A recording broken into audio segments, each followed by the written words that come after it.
There is a particular kind of silence that follows a man long after the crowd stops screaming his name. And with Mike Tyson, that silence feels heavier because the world remembers him as noise. The walkouts, the glare, the intimidation that seemed to happen before the first bell even rang. When people say Iron Mike, they're usually talking about a force of nature, the youngest heavyweight champion in history, the kind of fighter who could erase another grown man in a blink and make an arena feel small.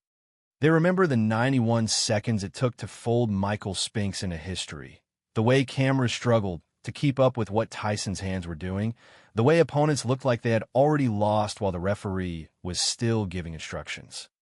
But at 59, when the body slows down and the old adrenaline no longer covers the cracks, you start to see the other story that was always there, the one Tyson carried long before belts and pay-per-views and million-dollar purses. He was born on June 30th, 1966 in Fort Greene, Brooklyn, and even the basic facts of his origin carry the shape of what would haunt him later. A childhood with men disappearing and stability never arriving. A mother trying to survive. A neighborhood that taught a boy that being soft meant being hunted. The tragedy, if you want to call it that, is not one event. It is a chain. It is a life built like a fist, clenched around fear and abandonment, then rewarded for turning that fear into violence, then punished when the same instincts spilled outside the ring. If you listen carefully to how his story actually moves, it is less like a sports highlight and more like a warning about what happens when a wounded kid is handed power before he is handed peace. Because fame did not heal him, it amplified him. Money did not protect him, it attracted the wrong people and made the right boundaries disappear. When Cus D'Amato saw him, it was the first time an adult truly looked at him and didn't look away, and that kind of belief can save a life, but it can also create a terrifying new pressure because now failure is not just pain, it is betrayal. Cus died before Tyson was old enough to understand what it meant to lose an anchor, and Tyson kept winning anyway, which is the cruel part, because victory can disguise damage. He kept winning while the guardrails quietly fell off. Then more people who steadied him were gone, and the ring that once felt like structure started to feel like escape. By the time he reached Tokyo in 1990, the aura was still there, but the discipline that built it was already compromised, and when Buster Douglas refused to fold, the illusion collapsed in front of the whole world. That moment did not simply take a title. It exposed how thin the line was between domination and unraveling. After that, the story turns darker and more public. Legal catastrophe, prison, years spent trying to rebuild a man from the wreckage of a myth. And when he returned, there were flashes of the old power, but also the unmistakable evidence of inner chaos that never learned how to rest. The Holyfield moment in 1997 became a global symbol of a mind overwhelmed, not because the world needed nuance, but because it was easier to label him a monster than to admit how many adults and systems benefited from the monster while he was useful.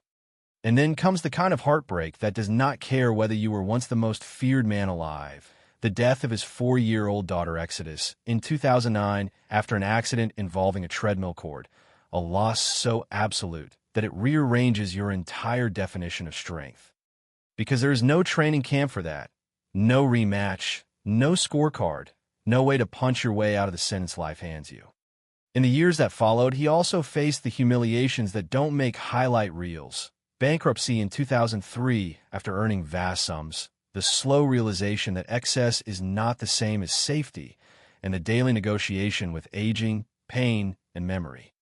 What makes his story hit so hard at 59 is that you can finally see the shape of the fight he was in all along. The opponent was not Spinks or Berbick or Douglas. It was the frightened child inside him who learned too early that love disappears, that humiliation can kill you socially, that being seen is dangerous unless you are feared. The tragedy is that the world rewarded the fear and then acted shocked when fear eventually poisoned everything it touched. And yet the part people miss, the part that makes this story more than collapse, is that Tyson is still here, still trying, still speaking about therapy, sobriety, restraint, still attempting to be a present father and a stable man. which may be the most difficult discipline he has ever practiced because it requires him to sit with feelings he used to outrun at full speed. That is the real tension now, not whether he can throw a combination, but whether he can live with what he has done, what was done to him, and what was taken from him without turning back into the storm. Before Mike Tyson ever stepped beneath bright lights or heard a crowd chant his name, his life was already shaped by disappearance. Not dramatic disappearance, not the kind that makes headlines, but the quiet, corrosive kind that teaches a child he is alone long before he has words for it. His biological father vanished completely, leaving behind no memory strong enough to hold on to, just an absence that settled into the background of everything. Another man drifted in briefly, then left when Mike was barely old enough to notice, reinforcing the same lesson. People leave. They always do. His mother, Lorna Tyson, carried the weight of survival on her back, moving her children through unstable apartments, through poverty that pressed in from every side, through a New York that was unforgiving to anyone who looked weak. By the time they landed in Brownsville, the streets had their own curriculum. Sirens replaced lullabies. Hunger replaced certainty. And for a small boy with oversized glasses and a lisp, the message from the world was immediate and brutal. You are prey. Tyson has said that what hurt most was not being hated, but being invisible. Bullies didn't even need to single him out with intent. He was simply there to be humiliated, a body occupying space without protection. No adult stepped in. No authority corrected the cruelty. That absence of intervention becomes important later, because when no one protects you, you begin to believe protection must be taken, not given. It was on rooftops, away from the noise below, that he found the only gentleness he trusted. Pigeons. He built small coops from scraps, fed them crumbs saved from school lunches, talked to them in whispers meant for beings that did not abandon him. They became symbols of safety in a life where safety was rare. When another boy killed one of his pigeons in front of him, it wasn't a childish scuffle. It was a rupture. Tyson would later describe it as the moment something inside him hardened permanently, not into cruelty, but into resolve.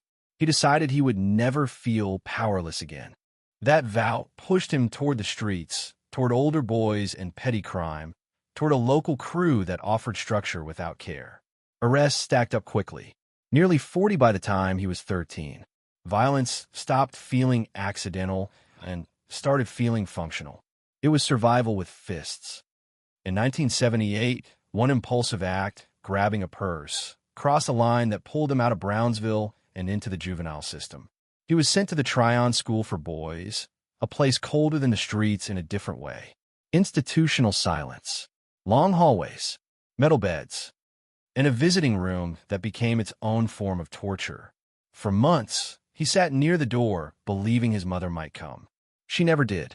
Each empty day reinforced the belief that he did not matter enough to be chosen. Then, for the first time, someone noticed him without turning away. Bobby Stewart, a counselor and former boxer, saw the violence in Tyson's punches and recognized something beneath it. Not just anger, but potential. He introduced Tyson to boxing not as punishment, but as channel. And through Stewart, Tyson was taken to a small gym in the Catskills, where another man watched him in silence. Cuz D'Amato did not smile. He did not flatter. He watched, and then he said something that sounded impossible. He told a broken 14-year-old that he believed he could become the youngest heavyweight champion in history. For Tyson, those words landed harder than any punch. No one had ever spoken a future into him before. And belief, when it finally arrives, can be terrifying. Because now there is something to lose.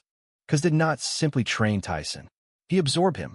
He brought him into his home, imposed discipline with near-religious intensity, and replaced chaos with structure. Early morning runs in freezing air. Endless squats, sit-ups, neck exercises designed to make his body unbreakable. Sparring with grown men who did not go easy. Cuz taught him the peak Abu style, slipping punches by inches, exploding from angles, turning fear into movement. But more importantly, he taught him philosophy. That fear lives in both heroes and cowards. That discipline is what decides which one you become. Pain stopped feeling like humiliation and started feeling like direction. For the first time, Tyson belonged somewhere. That sense of belonging deepened when Cuz became his legal guardian, especially after Lorna Tyson died in 1982. At 16, Mike lost his mother without ever having felt truly claimed by her, a grief layered with regret that would never fully resolve. Cuz stepped fully into the role of father, and under that guidance, Tyson transformed rapidly. By 18, he turned professional. His debut ended in under 2 minutes. Then another, and another. 15 fights in 12 months, most finished before judges mattered. Money arrived quickly. Headlines followed. But beneath the acceleration lived anxiety. Tyson has admitted that before every fight he felt fear, not of losing, but of disappointing the one man who believed in him. In 1986, at just 20 years old, he captured the WBC heavyweight title, the youngest in history. Soon after, he unified the division, becoming undisputed. The knockouts were violent, efficient, almost surgical.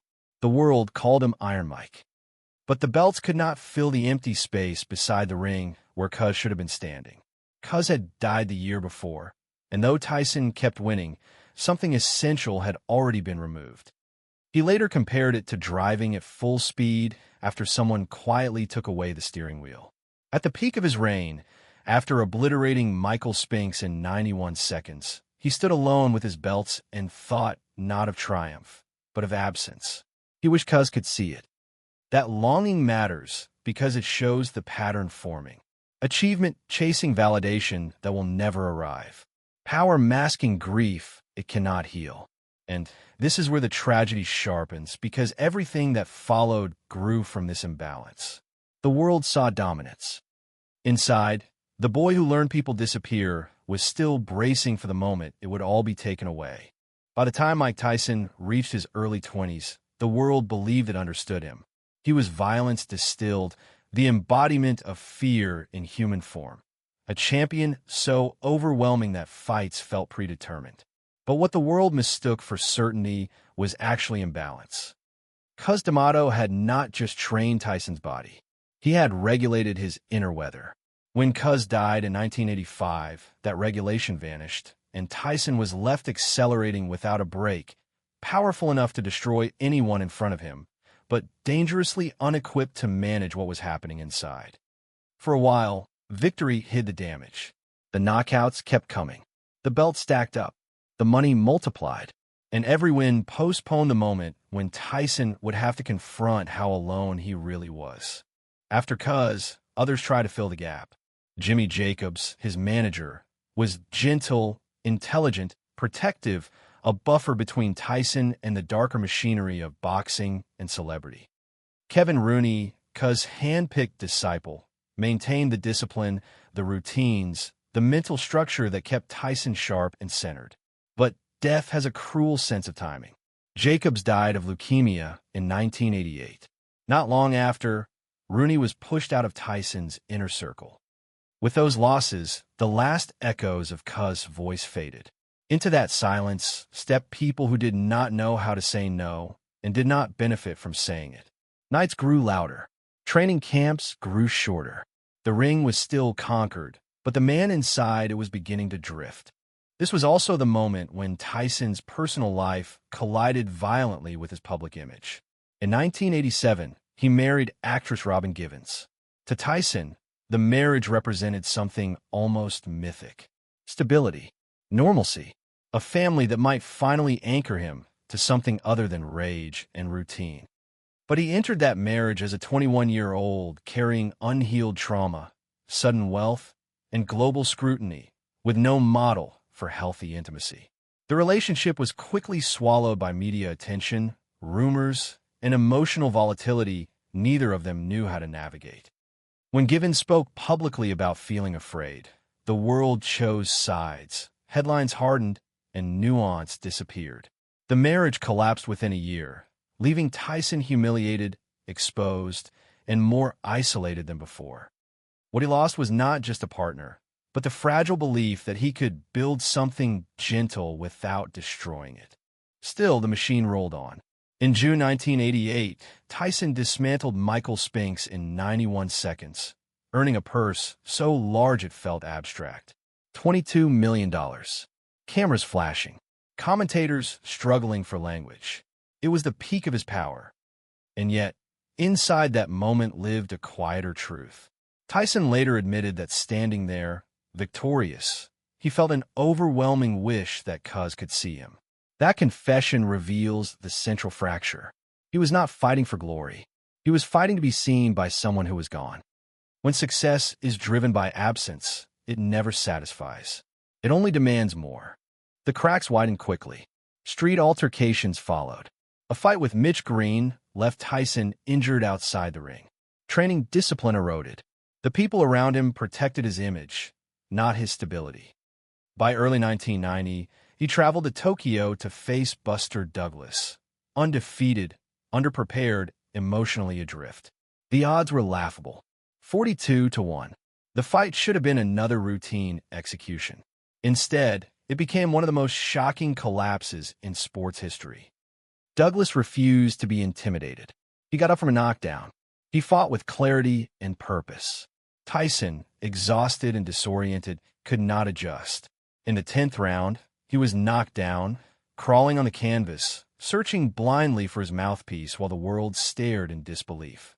That image burned itself into collective memory, not because Tyson lost, but because the illusion shattered.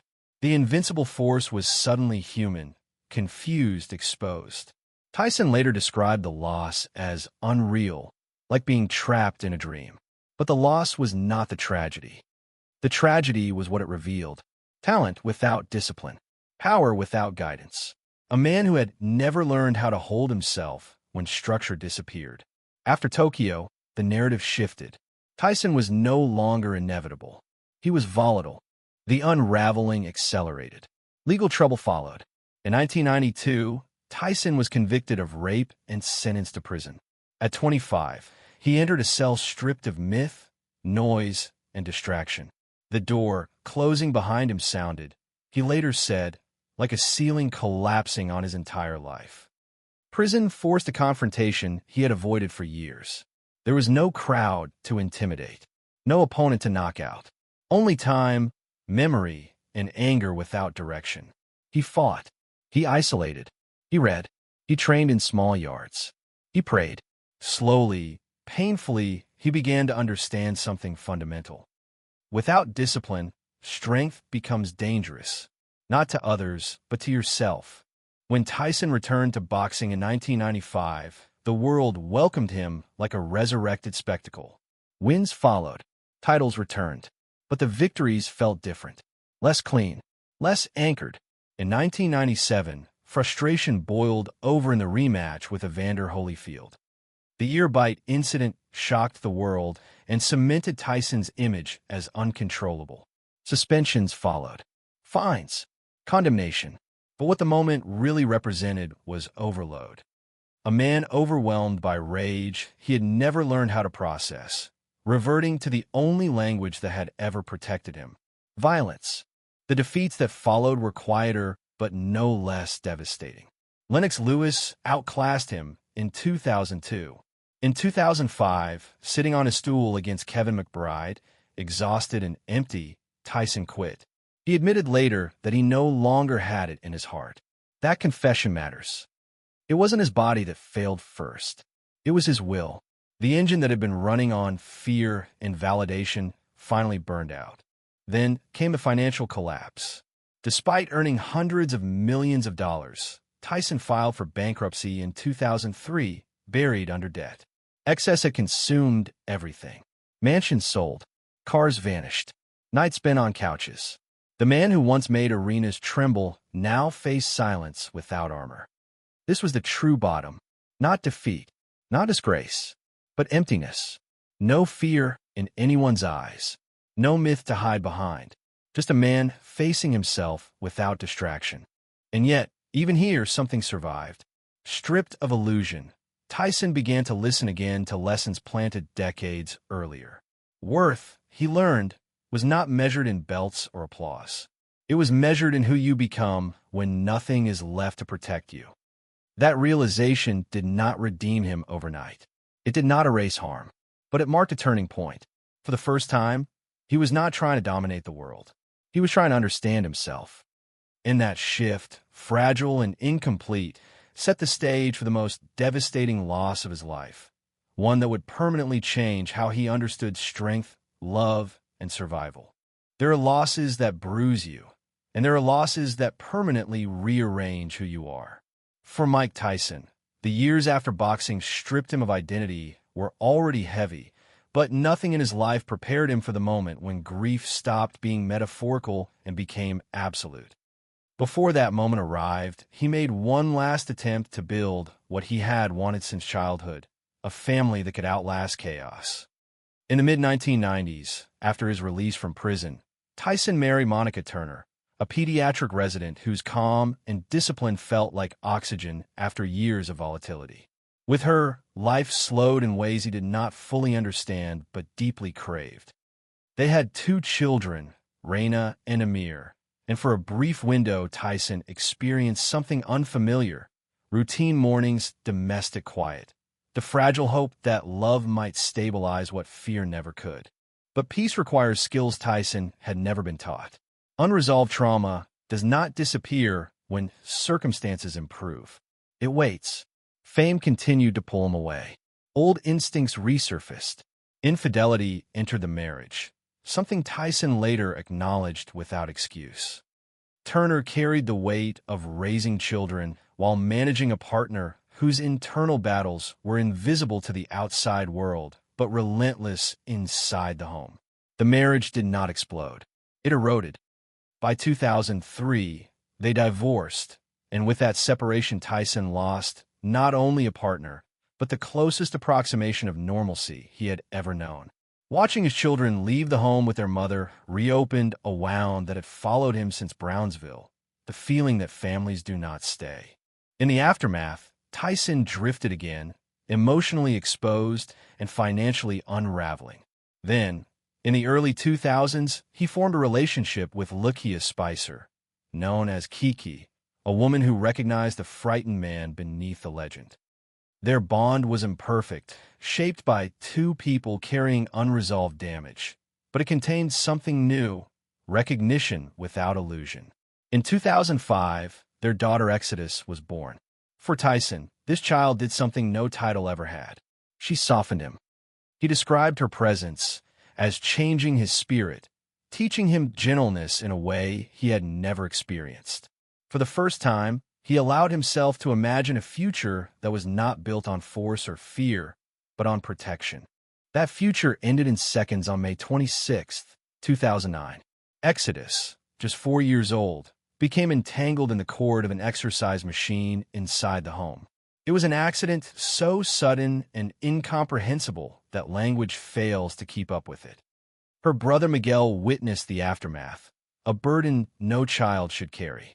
Kiki attempted CPR while calling for help, acting on instinct as the world collapsed around her. Paramedics rushed Exodus to the hospital. Tyson was in Las Vegas when he received the call. He boarded the first flight to Phoenix, moving through airports as if sound itself had been turned off. Later, he admitted he remembered nothing of the journey. No faces, no announcements, only one thought looping endlessly: get there. When he arrived, the truth was already waiting. Exodus died shortly after he reached the hospital. There was no rage, no spectacle, no public collapse. Only silence. Tyson has said there is no pain like losing a child, that it changes who you are forever. This was not a loss he could outrun, dominate, or numb. It stripped him completely. In the years that followed, he withdrew, shielding his family from the public eye, carrying grief that did not seek expression. The relationship with Kiki could not survive the weight of shared sorrow, but the loss itself remained sacred, beyond blame, beyond explanation. This was the darkest chapter of his life, not because it was dramatic, but because it was irreversible. The boy who once vowed never to feel powerless again was forced to confront the one thing power can never touch: death. In this grief, something fundamental shifted. Tyson did not emerge harder. He emerged quieter. Humility replaced fury. Tenderness replaced intimidation. He spoke of Exodus not with bitterness, but with reverence, saying her memory taught him how to live better, not harder. That distinction matters. It marks the moment when strength stopped meaning dominance and started meaning endurance. Slowly, without announcement, rebuilding began. Not in the ring, but in routine. Therapy replaced chaos. Meditation replaced impulse. Honesty replaced performance. Tyson began speaking publicly, not as a legend, but as a man acknowledging failure, addiction, and grief. He rebuilt a relationship with Kiki, not through grand gestures, but through consistency. They married quietly in 2009, not in celebration, but in resolve. Together they raised their children, Milan and Morocco, building a home anchored not by wealth or image, but by intention. It was not easy. Tyson battled chronic pain, emotional spirals, and the persistent fear that he would destroy this family too.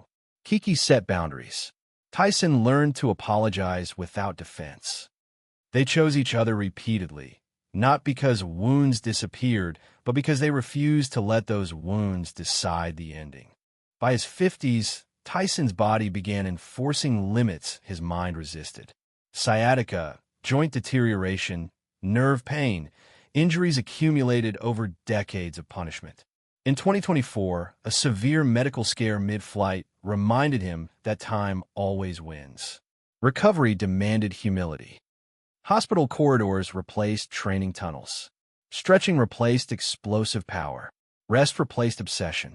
For a man whose identity was built on physical supremacy, aging became its own form of grief. Yet he approached it with a discipline he had once reserved for destruction. This time, restraint became strength. Today, at 59, Tyson lives a life few would have predicted at his peak. His wealth is modest compared to what he once earned, but stable. His homes are chosen for calm, not spectacle. His influence comes not from fear, but from honesty. Through podcasts and public conversations, he speaks openly about mental health, addiction, loss, and accountability. He does not present himself as healed or redeemed. He presents himself as working to stay present, working to care for his body, working to love without disappearing. The tragedy of Mike Tyson is not that he fell. Many fall. It is that he was never given the tools to land safely when he did. And the quiet courage of his later life lies in learning those tools long after the damage was done. His story now asks a harder question than any championship ever did. Can a man live with what he has survived without becoming bitter or numb? Tyson's answer is still unfolding. And perhaps that is the most human part of all. By the time Mike Tyson entered his late 40s and early 50s, the mythology that once followed him had finally loosened its grip. The world no longer demanded spectacle from him, and for the first time in his life, he was forced to confront who he was when no one was watching. This phase did not arrive with clarity or confidence. It arrived with discomfort, with long mornings where his body hurt in places he could not name, with memories resurfacing uninvited, with the slow realization that survival required a different kind of courage than domination ever had. Tyson has said that aging felt like mourning a version of himself he no longer recognized, not because he wanted that man back, but because so much of his identity had been built around him. When your sense of worth is tied to physical supremacy, watching that supremacy fade feels like erasure. What complicated this transition was the fact that Tyson's body had never been treated as something to protect. It had always been a weapon. Decades of brutal training, extreme weight cutting, head trauma, and relentless pressure left their mark. Sciatica radiated through his lower back. His knees protested every step. His hands stiffened in the cold. Some days, simply standing up required negotiation. He joked publicly about feeling older than his age, but beneath the humor lived grief. This was not weakness. It was the honest accounting of a life that had demanded everything from the flesh that carried it. And unlike opponents in the ring, time did not respond to intimidation. In 2024, That truth arrived without warning. During a flight, Tyson suffered a severe medical episode related to a gastric ulcer flare. Pain seized his body midair, sharp and consuming, forcing him into stillness as the cabin watched in stunned silence. Later, he would describe the moment simply. His body reminded him that time always wins. Doctors were direct. Years of strain had taken their toll. Heavy training against younger bodies now carried risks pride could no longer justify. For the first time, Tyson did not argue. He listened. Recovery demanded humility, not force. Hospital corridors replaced arena tunnels. Stretching replaced explosive movement. Quiet walks replaced sprints. Restraint, once unimaginable to him, became essential. This shift marked a profound internal change. Tyson began to speak openly about respecting limits, about sleep, hydration, stress management, and joint care. These were not glamorous lessons, but they were honest. He no longer trained to intimidate. He trained to function. The goal was no longer dominance, but presence. To wake up without pain, controlling the day. To move through life without fighting his own body. This recalibration of strength matters, because it reveals how far he had traveled psychologically. The man who once believed survival meant never yielding was now learning that survival sometimes means stopping. Financially, his life also reflected this transformation. At his peak, Tyson earned hundreds of millions of dollars through fight purses, endorsements, and appearances. Almost all of it vanished through reckless spending, legal battles, broken trust, and unchecked excess. Bankruptcy in 2003 reduced him to a cautionary tale, a symbol of how fast wealth can evaporate when discipline disappears. Today, his net worth is estimated between $10 and $20 million. Compared to what he once held, it seems modest. Compared to what he survived, it is remarkable. The money now arrives quietly, through licensing, media projects, podcasts, and carefully chosen appearances. There is no urgency to prove anything. Stability, not abundance, defines success. The places he calls home tell the same story. Gone are the sprawling mansions built to impress strangers and reflect unchecked ego. His current residences are chosen for privacy, calm, and recovery. Fewer rooms, fewer triggers. Environments designed to support meditation, training, rest, and family life. He has spoken about needing spaces that do not provoke excess, that do not pull him back toward the person he worked so hard to outgrow. Even his relationship with possessions has changed. Once famous for owning fleets of luxury cars bought impulsively, Tyson now approaches material things deliberately. He buys only what he intends to use. Objects no longer serve as emotional placeholders. They no longer fill gaps left by unresolved pain. At the center of this quieter life is family. His wife, Kiki, and their children, Milan and Morocco, represent continuity instead of chaos. Milan has pursued tennis seriously, developing an identity independent of her father's legend. Morocco grows up away from spectacle, protected from the noise that once consumed Tyson's own childhood. His older children live private lives by choice, focused on education and growth rather than inheritance of fame. Tyson has said he does not want his children to inherit his battles, only his understanding. And hovering over every interaction is the memory of Exodus. Her loss never healed into closure. It settled into permanence, shaping his gentleness, deepening his caution, and sharpening his gratitude for ordinary days that pass without tragedy. Publicly, Tyson's voice has shifted from myth to meaning. His podcast has become a space for vulnerability, where athletes, artists, and thinkers speak openly about fear, discipline, addiction, and failure. He supports mental health awareness and recovery-focused causes, often without announcements or branding. There is no performance in this phase of his life. His influence no longer comes from intimidation, but from honesty. When he speaks about falling apart, people listen not because he collapsed, but because he learned how to live afterward.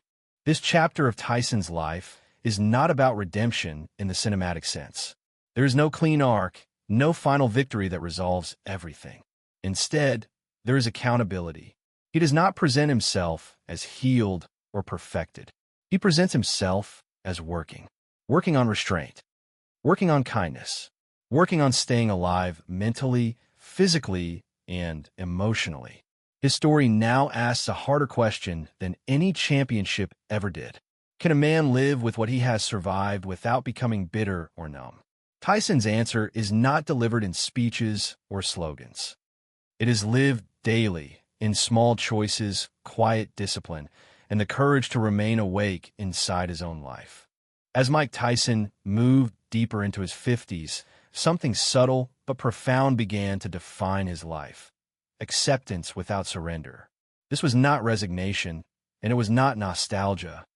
It was the understanding that survival does not require you to relive your past, only to learn from it without letting it consume you. For a man who once lived entirely at the edge of intensity, this was unfamiliar territory. The adrenaline that fueled him in youth had faded, leaving behind a quieter but more demanding challenge, the discipline of consistency. No crowds, no countdowns, just the responsibility of waking up each day and choosing how to live with what remained. Tyson has spoken openly about how difficult it was to slow his mind after decades of operating in extremes. Violence, fame, addiction, excess, and sudden collapse had trained his nervous system to expect chaos. Calm felt suspicious at first, almost dangerous. In stillness, memories surfaced. The boy in Brownsville, the silence of the visiting room, the sound of a prison door closing, the hospital hallway where his daughter's life ended. These are not thoughts he could knock out. They demanded patience, reflection, and often discomfort. Therapy became a space where he learned to sit with those memories instead of running from them. Meditation taught him how to observe pain without immediately reacting. Sobriety forced him to face emotions without anesthesia. None of it was heroic. All of it was necessary. One of the hardest lessons Tyson confronted during this period was accountability without self-destruction. For years, shame had either been deflected outward as anger or drowned inward through excess. Now he was learning how to acknowledge harm without collapsing under it. He spoke about understanding the pain he caused others, not to excuse it, but to prevent repetition. This shift mattered because it marked a departure from the old pattern. He was no longer trying to dominate his past or erase it. He was trying to integrate it, to let it exist without letting it dictate his future. This internal work reshaped how Tyson related to the public. Interviews that once crackled with volatility softened into reflection. He spoke less about opponents and more about fear, insecurity, and the cost of never feeling safe. He admitted that intimidation had been armor, not identity. That power had once made him feel protected, but never at peace. Audiences responded not because he was revealing secrets, but because he was revealing vulnerability. In a culture that still celebrates domination, Tyson's honesty felt almost radical. He was not selling triumph. He was sharing survival. Physically, his days required constant negotiation. Chronic pain did not disappear. It became a condition to manage rather than an enemy to fight. He learned to respect the signals his body sent, something he had ignored his entire career. Rest days were no longer signs of weakness. They were acts of preservation. He adjusted his training to focus on mobility, balance, and circulation instead of brute force. Cold therapy, stretching, controlled breathing, and careful nutrition replaced the extremes of his past. The discipline remained, but the purpose changed. It was no longer about conquest. It was about longevity. Family anchored this transformation. Tyson became deeply present in his children's lives, attending practices, performances, and quiet moments that had nothing to do with achievement. He learned how to listen without correcting, how to show up without dominating space. These were skills he had never been taught, and learning them as an adult required humility. His marriage demanded ongoing effort, communication, and boundaries. There were no illusions that love alone could undo decades of damage. What sustained it was intention, choosing to stay, choosing to speak honestly, choosing to step back when old instincts flared. Grief remained a permanent companion.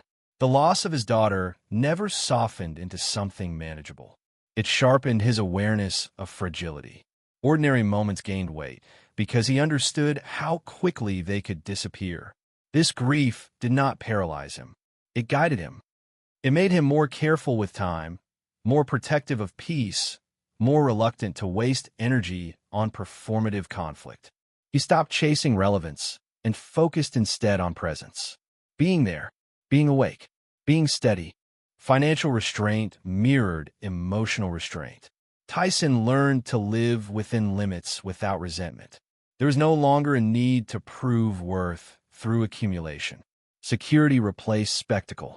He understood that excess had once filled emotional voids that discipline could not reach. Now, simplicity felt like freedom.